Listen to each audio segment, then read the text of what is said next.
Ah, bonjour à tous, heureux de vous retrouver, chers amis, en ce mardi 18 mai 2021, 10h10, heure du Québec. J'espère que vous allez bien. On a un peu d'espoir, hein? Ici, on devrait annoncer au Québec la fin du couvre-feu, peut-être pour le 28 mai.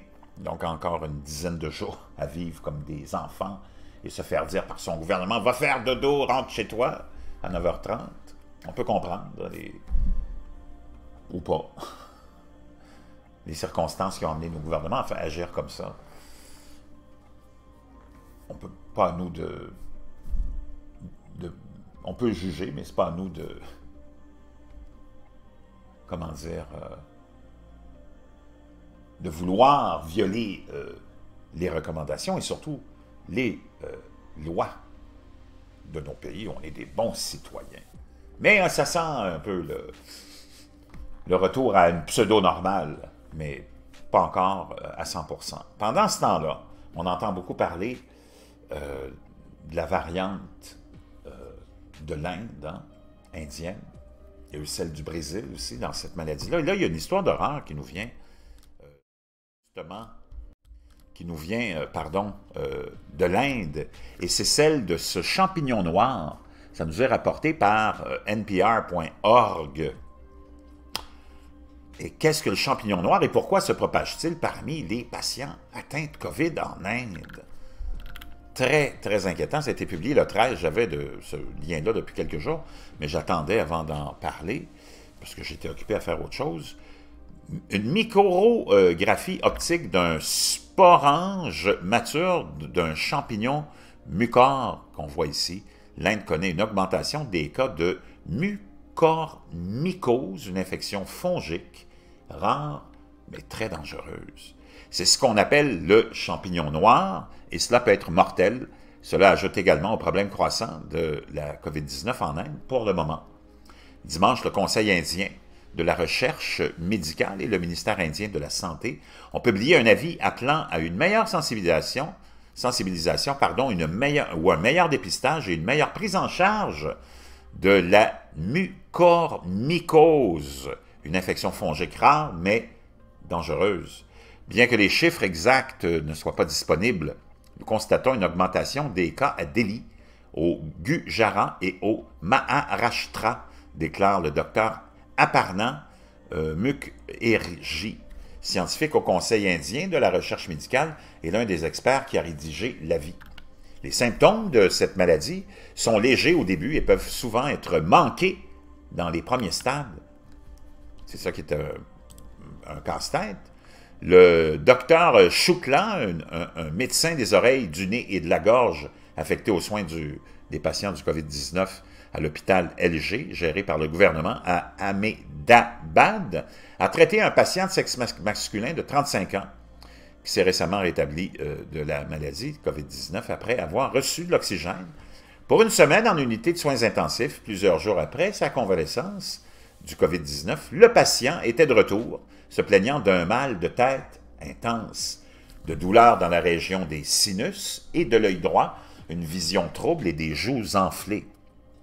Un examen endoscopique a révélé une décoloration, une zone noircie autour des sinus nasaux. La maladie progresse rapidement et attaque les vaisseaux sanguins et les tissus vivants, nous dit le docteur Shukla. En les tuant, cela les rend tous noirs. C'est là que la maladie prend le nom de champignon noir. En seulement 3 jours, il peut se propager aux yeux ou à la mâchoire. Dans de tels cas, la seule façon d'arrêter la propagation au cerveau est d'enlever chirurgicalement l'œil ou l'os de la mâchoire infectée. Imaginez-vous. Une fois qu'il s'est propagé au cerveau, le taux de mortalité est supérieur à 50%. Il est triste de penser que les personnes qui ont traversé l'immense détresse du COVID doivent maintenant également faire face à cette grave invalidité. Cette maladie n'est pas une nouvelle maladie, nous dit le médecin. Elle est causée par un groupe de moisissures appelé mucormycètes. Les individus sont infectés après avoir inhalé des spores fongiques naturellement présents dans l'environnement et le sol de l'Inde. Pour la plupart des personnes ayant un système immunitaire sain, l'exposition aux champignons n'a pas vraiment d'importance, nous dit-il. Ils ne tomberont pas malades. La bataille actuelle de l'Inde contre la COVID pourrait être à l'origine de nombreuses complications qui conduisent à une augmentation sans précédent de ces cas, suggèrent les médecins. L'Inde a signalé 23 millions d'infections à la COVID-19 et un bilan de plus de 250 000 morts, représentant une infection active sur 5 dans le monde. La mucormycose est une infection opportuniste, nous dit le médecin. Avant la COVID, les gens étaient beaucoup plus susceptibles de le contracter que s'ils se trouvaient dans une situation où leur immunité était faible. Par exemple, après une opération, un séjour prolongé à l'hôpital ou une greffe d'organes. Mais aujourd'hui, avec la COVID-19, le COVID-19 a considérablement affaibli l'immunité, laissant plus de personnes vulnérables à la maladie. Le médecin dit qu'il y a maintenant 100 cas dans les hôpitaux publics d'Ahmedabad, alors qu'auparavant, il n'y en avait que 2 ou 3 par année. Donc, vraiment, c'est typique d'un système immunitaire faible, donc il n'y a pas d'inquiétude pour qui que ce soit d'autre.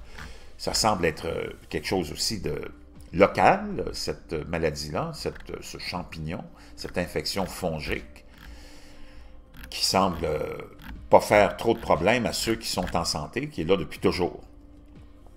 Mais c'est certain que ça ramène la question, hein, à savoir qu'est-ce qu'on doit faire pour les pays plus démunis, les pays moins riches.